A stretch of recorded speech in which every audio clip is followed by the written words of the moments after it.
race fans. I'm your host, Dana Potts. Welcome to Champions Park Lake Studio. I'm also the promoter of Champions Park Lake, home of two APBA National Championships this year. We got the APBA Stock Mod Junior Nationals, July 12th through the 18th.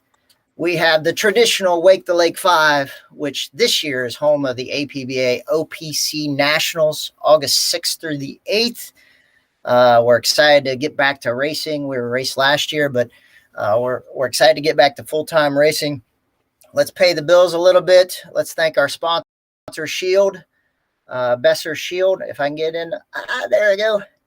Anybody that make a comment tonight or ask a question for our guest, we'll do a random draw and send you a case of Shield. Thank you for their support and everything.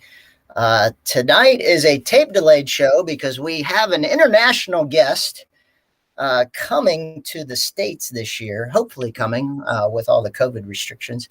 We want to welcome to the show F2 champion Stefan Hagin. Welcome, Stefan.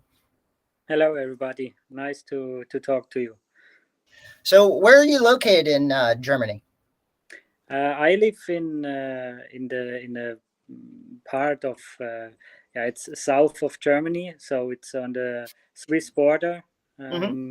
It's Swiss border is Basel, and I live in the name is Lörrach.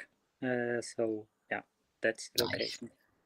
So so last year you were announced that you're going to drive for Dillard Racing out of the U.S. Obviously, we ran into some challenges with getting you over here to the States to even race. So we're excited to hopefully open up these borders and get you over. Is there any updates that we can hear from? How are the restrictions and things for you to get over to the U.S. to race this year? Yeah, we try to figure out together with Team Dillard. At the moment, for me, it's still impossible to come to USA.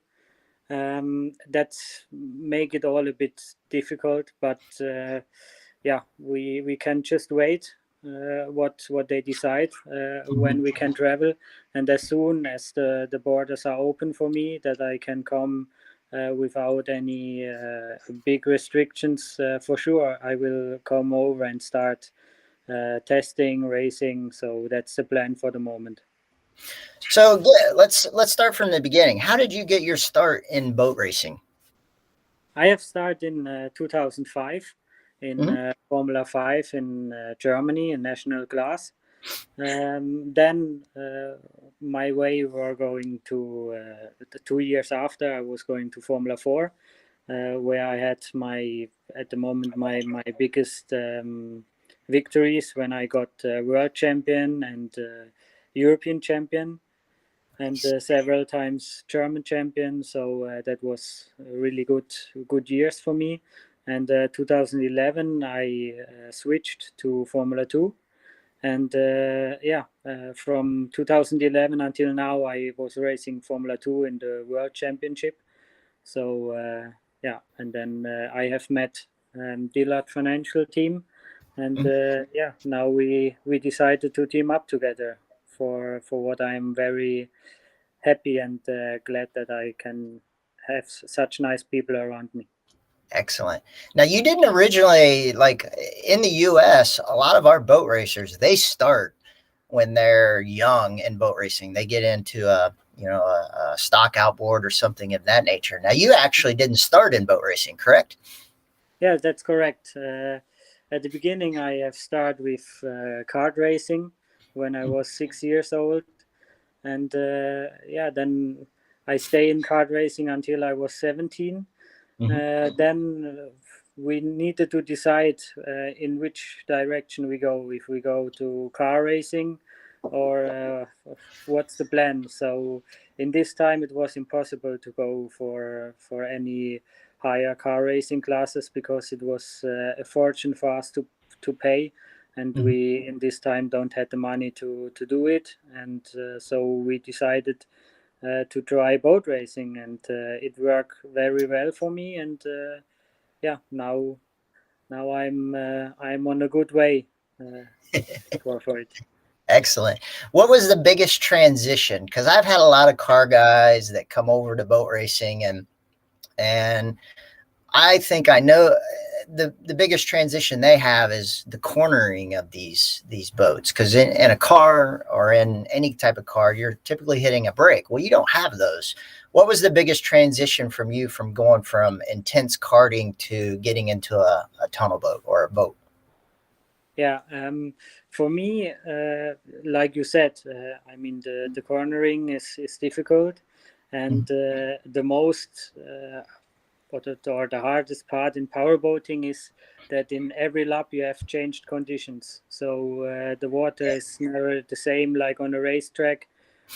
So you have wind, you have waves, which change in every lap. So that's the most challenging part what we have in boat racing. But I mean, we have when I start with boat racing, we have test a lot and we have train a lot, and in one time you get the feeling for it, and then yeah, you work with it. Excellent. So when was the last time we've had a layoff here? Obviously, you weren't able to come over to race with Dillard last year for our race in Springfield due to restrictions of travel. When's the last time you've been in a race boat? The last time when I was in a race boat was in December 2019, when Wow. yeah, it's really such a long time. Are you all right? I mean, you're probably having withdrawals. Yeah, but we plan on next Tuesday to go on the water at my home. So then I will start again testing. Yeah, last time in 2019 it was in Abu Dhabi when I was racing for Dillard Financial in the last race of the World Championship. Yep. Yeah, and then the COVID have started, and then it have make it also impossible to test at my home. So Oh, got it. Yeah, I've heard a lot of restrictions over there of travel and everything in between countries and things of that nature. Um, with that in mind, what is some of your off season training? Do you still get back into a go-kart, or do you do different things to keep your sound mind and everything ready for racing? yeah, I mean, I do a lot of sports, a lot of bicycling, and also a lot of weight training that I stay in shape Mhm. for the boat racing. And of course I make a lot of kart racing still. I have still Got it. my race cards, and it's also during the powerboat season when I'm at home at the weekends when it's no race. I also go with my kart on the track to drive, because it's really also a nice thing, because you need a lot of condition and a lot of Yeah. yeah. It's really a good thing to stay focused for the races. Yeah, we have a lot of guys in the U.S. here. Guys I used to boat race with, they still kart themselves. And, IndyCar drivers, you name it, Formula One drivers, car drivers, they still go karting. They Yeah. keep themselves in shape that way. That's awesome. Um, so obviously you've raced in Europe, and to our viewers and to folks in the U.S., racing is a little bit different format wise in Europe versus the U.S. Um, are you excited about doing more heat racing in the U.S.? Because we do more heat racing. You guys typically in Europe do a one lap qualifier, correct? Then you guys pretty much go into the final. Here in the U.S., we do more inverted starts. So if you won this heat, in the next heat you go to the back. Are you concerned about that, or what are some of the challenges you see coming over here to the U.S. to race? Yeah, I mean, you have a lot of heat racing. That's right. When I have started boat racing, we also started with heat racing. Okay. But it's correct. Since I'm in Formula 2 World Championship, there was just the main race on Sunday, which go around 50 laps. So you have just one race to where you must qualify. But for me, I personally like the heat racing more, because if there's just a small problem in a race like we have in Formula 2 World Championship, then you are out for the complete weekend and you don't get any points. So in heat racing, you can still start to repair something, or just improve and come back and get some points. So for me, I'm more fan from heat racing.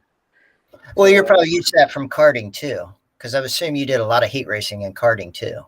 Yes, in karting we also have 3 races per weekend, so that's it's nothing completely new for me. It's I know about the procedure in it, and the next thing when I talked with my team Dillard Financial, the racetracks in USA are much closer or smaller than in the World Championship. So it's just I need just a bit time in the cockpit for to get prepared for the short and hot tracks which you have. So, but that's just a thing what we have to train and work out. Yeah.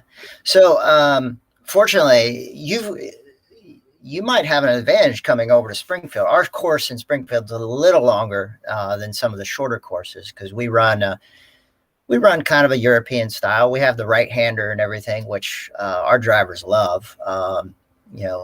It's a love-hate relationship, because there is strategy that you have to. A lot of our shorter courses are you turn left constantly, and there's no strategy. With our right-hander, you got to think just like a karter. You got to think a couple turns ahead, how you're going to make your moves and things of that nature. Before COVID, what was your kind of schedule of coming over to the U.S.? Were you coming over to spend the whole summer, or were you going to go back and forth from Germany to attend the races here? What was kind of your plan? The plan was to travel for each race. Oh, wow. Because I still have a job in Germany. I'm not a professional boat racer, so that's the thing that I need to use to just travel for every race. Got it. So you would come over maybe a week prior or a weekend prior to get acclimated to the time change and everything? Yeah, that's the plan. This, we want to make it that I come a week before the race, then we prepare all together, go together to the race, and then a few days after the race, I travel back to Germany, and then I will come for the next race. Are you planning this year? Obviously, there's a lot of schedule influx for this year. We have our race set for the OPC Nationals, and I've talked to Steve and Brent, and you guys plan on coming here, and we hope to have you here, and the gates open or the borders open, and you get to come in. Were you planning on running some European races along with the US races? I have talked with my team Dillard, and for me the focus is for sure to make the complete season in USA. That's my biggest goal and focus. And in Germany, I make some national races, like the Italian Championship and the German Championship. Nice. And we have also planned to make the European Championship, but it's all about the COVID. What happened this year? Yeah, it's been a challenge. It was a challenge for us to put on a boat race last year. We pulled it off. It was very interesting and challenging dealing with a lot of the rules and regulations. So I like to throw this question out to you. What are some of your goals? Obviously, you're with Dillard coming over here. do you have some ultimate goals in boat racing? For sure. I mean, the goal for every boat racer, I think, is to get a professional paid boat racer that you can do it for living, like your local hero Sean Torrente. Yeah. I mean, that's a dream from everybody, and I think also the dream for every boat racer is to go to the Formula One World Championship, the F1 H2O. So I mean, that's always the goal what I have. But yeah, it's always a matter of what happened and how to get the budget together. Yeah, it's budget. It's a lot of things, a lot of scenarios in it, and I think you're in a good realm with Dillard, and being in a boat more than you can. Being in a race boat, that's how you get seat time. That's how you become a paid racer. Constant seat time. Yes. So with this environment, obviously there's some new changes coming across the globe with Mercury Racing bringing a 4-cycle out. Have you got much information, or what are some of your thoughts of Mercury Racing coming in with the new V8 and obviously we've heard the V6 4-cycle motor coming into play? Yeah, I mean, I have here a lot of rumor things. At the moment, as I see, okay, I think the engine will be available next month. At the moment, it's hard for me because I have never seen the engine. I don't know the weight of the engine. It's always hard when they change the engines, because then you have to think if the boats still are working for the new engine. I mean, the price, the complete price of a new engine is also a big problem for a lot of teams in Formula 2, because I think many drivers are not professionals, and for everybody it's hard to get so much money together. And yeah, about this, we have to see what happened. Maybe the drivers sit together and say, maybe we race for the next few years with the Optimax, or we won't change. At the moment, I have no idea what happened. I have to just see in which way to go. Well, when we get you over in the States here, we might have to stick you in one of those boats with the new V6 to let you feel it. Because I've talked to a few drivers that have driven the V8, and it's pretty stout. Okay. Yeah. The V8 is pretty stout from what I hear. Everybody says. I think there's a few drivers that have driven it and said, "Whoo, it's 10 mile an hour faster on the top end." Okay. Yeah. I mean, that's which any race car, race boat driver, that gets people excited. Yes. Of course. So, a question I like to ask everybody: what would be the top 5 drivers? And it could, since you've done karting and other things, it could be karting or whatever, boat racing. Top 5 drivers that you would love to line up against, past or present.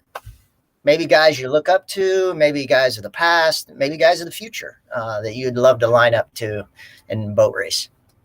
Yeah.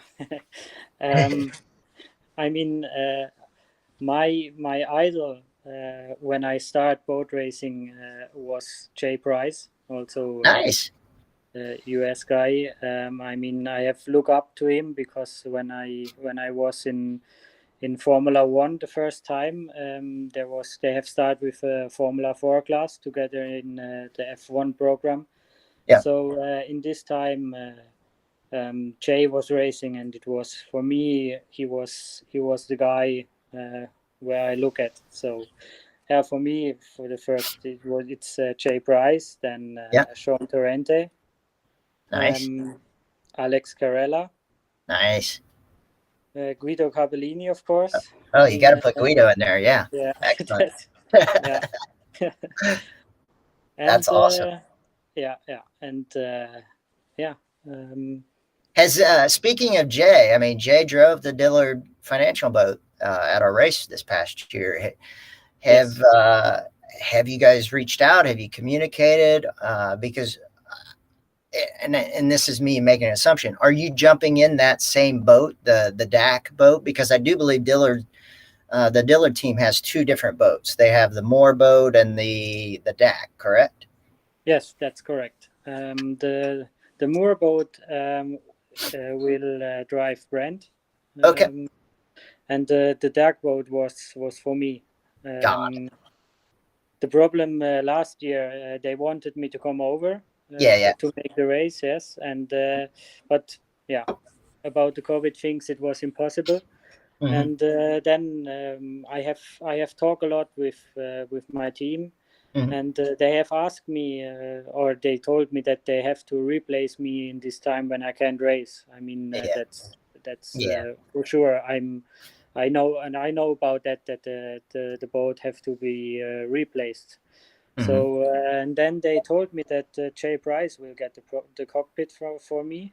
So I told yes, sure. I mean, I can't be Your more happy idol. when Jay Price drive my boat.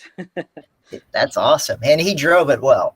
Even though Yes, he had the accident in the him and Ashton Rinker got together and blew over, but yes, he drove a really good race. He had that boat for his. I think it had been a while since he'd been back in a boat. It was like he hadn't missed a beat. We were yes. really impressed what he was doing. So that's awesome. That's awesome. So um, I totally forgot what I was going to ask. We're excited to have you over here this year. I'm hoping we get these borders open because we've had a lot of folks on the international stage that's interested in coming to our race facility. I'll just give you a little bit of advice. Don't talk to Jonathan Jones about getting to Springfield, Ohio, because the first time Jonathan came, he flew into Springfield, Illinois, and not Springfield, Ohio, which to kind of give you an idea, Springfield, Illinois, and Springfield, Ohio are about 6 hours drive away from each other. So, Okay. Thank you. Yes. but I'm sure Steve and Brent will make sure your travel arrangements are in the right location. So, Yes, I'm sure but they will care about me. and to give you a little bit of history, we've had Jonathan Jones is tested on this lake. So to give you a little bit of history, Champions Park Lake used to be the test lake for the Arcadian race team. So we had Okay. Jonathan Jones. We've had some legends test and work on boats on that lake. So a lot of history there. We built it out, built into a stadium lake. We're excited. We want to grow it into the biggest boat racing facility in the world. And hopefully one day we have not only folks like yourself from Germany, but Australia, New Zealand, Norway, China, everywhere come into boat race and have a extreme world championship and have the best of the best. Because I know you would like to race against the best of the best. So Yes. we're excited to have you this year.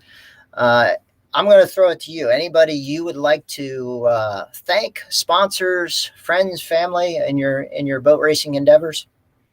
Yes, of course. I mean, I have to give a big thank to Team Dillard Financial, which give me the opportunity to come over to USA and race for them.